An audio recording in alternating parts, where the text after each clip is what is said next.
How's it going, everyone? This is Maximilian, and you're watching Modern Warfare 3 The Online Warrior, and in this episode we're going to be talking a little bit about all the patches that happened in the past week or so for Modern Warfare 3. So let's jump right into it, and it's the one that had a lot of people talking, and it had a lot of people wondering what they were going to do about it, and it was the patching of a couple of weapons in this game. And more notably, it's the Type 95, and it was the Akimbo FMG 9s. So, what the problem with these weapons was, is that even with the Type 95 from up close, it kills in 2 bullets. The gun does 55 shots at close range. 55 points of damage at close range.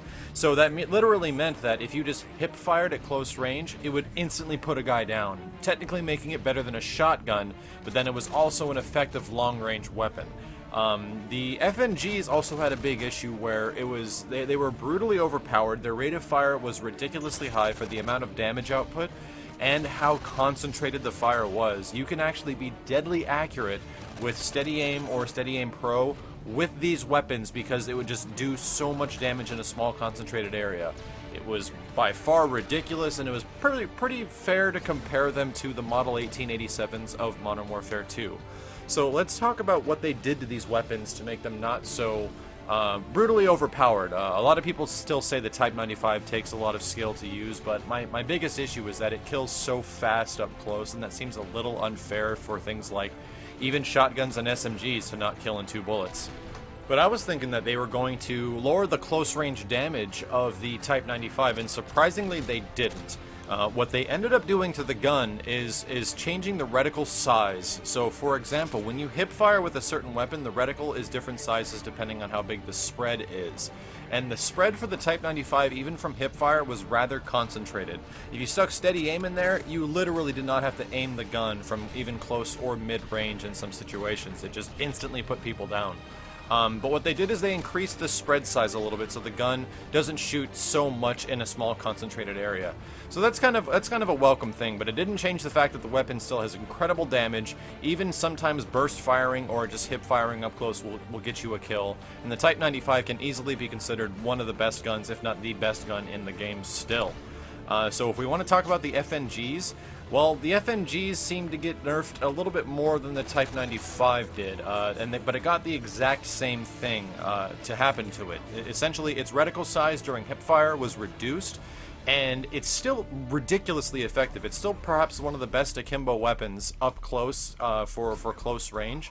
But for that mid to long range distance, where before it was still a really good gun, now it is not as much. It's still completely beasts up close, but it's not nearly as crazy effective as it used to be. And with that hipfire spread that now goes in multiple different directions instead of being concentrated, you really feel it. It takes a lot longer to put a guy down because the shots are so sporadic. So you definitely see the FMGs changed a lot more than the Type 95.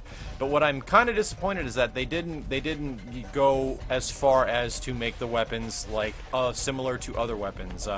Essentially, for the FMG, you get the ability of a really high fire rate with low damage, and for the Type 95, you get a powerful burst and accurate weapon, but you sacrifice like fire rate. And these guns are still really good.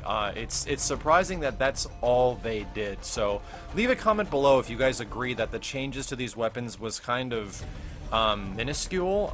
You still don't see much of a difference during online play, in my opinion. I still think the Type 95 is great, and the FMGs are easily one of the best secondaries you can be running around with that's an actual gun.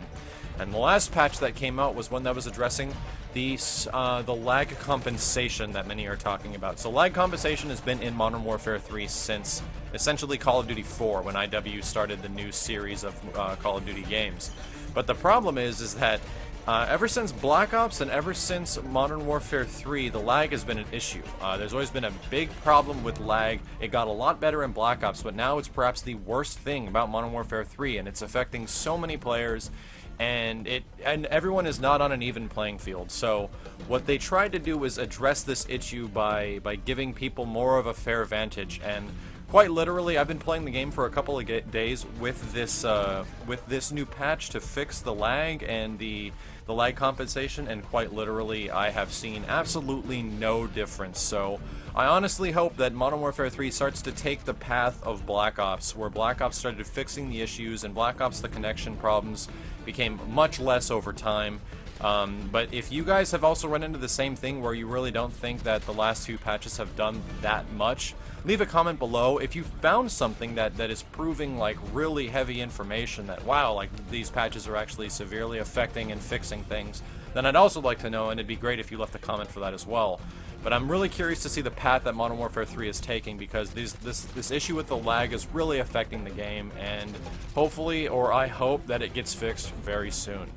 But that would be just about it for this episode. If you guys would like to see other Modern Warfare 3 gameplay commentaries, along with some parodies, some funny videos, and some weapon breakdowns, I'm working on those right now, or you can find them on my channel at youtube.com/miles923. Thanks for watching, everyone. This has been Maximilian, signing out.